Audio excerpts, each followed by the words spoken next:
আসছি পরের খবরে। লালবাজারের জেরা এড়ালেন, কিন্তু নিজের দফতরেই দফায় দফায় জেরার মুখে পড়তে হলো ইডি কর্তা মনোজ কুমারকে।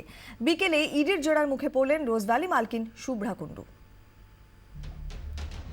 কালো টাকা পাচারের মামলায় শুক্রবার লালবাজারে তলব করা হয় ইডি অফিসার মনোজ কুমারকে। যদিও তিনি লালবাজারের জেরা এড়িয়ে যান।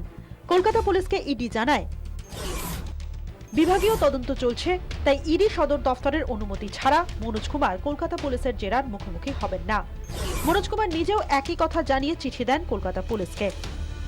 কলকাতা পুলিশের জেরা এড়ালেও দিনভর ইডিরই শীর্ষ কর্তাদের জেরার মুখোমুখি হতে হয় মনোজ কুমারকে। সকাল 10:30টার মধ্যে তিনি বাড়ি থেকে বেরিয়ে পৌঁছে যান সিজিওতে। সেখানে তার জন্য অপেক্ষা করছিলেন তদন্তকারী দলের 3 অফিসার। মনোজকে জেরা করেন তারা। অন্যদিকে সন্ধ্যের পর ইডির দফতরে হাজির হন রোজভ্যালি মালকিন শুভ্রা কুণ্ডু।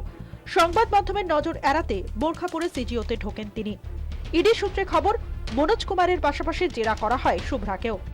কিভাবে মনোজ কুমারের সঙ্গে তাঁর আলাপ, একসঙ্গে কেন তারা দিল্লি যান, রোজভ্যালির মামলায় মনোজ কুমার তাকে কোনো সাহায্য করেছেন কিনা, মূলত এই সমস্ত প্রশ্নের মুখেই পড়তে হয় শুভ্রা কুণ্ডুকে। একদিকে যখন ইডির জেরার মুখে শুভ্রা কুণ্ডু, তখন কলকাতা পুলিশের দল হাজির ছিল তার সাউথ সিটির ফ্ল্যাটে। ব্যুরো রিপোর্ট, 24 ঘন্টা।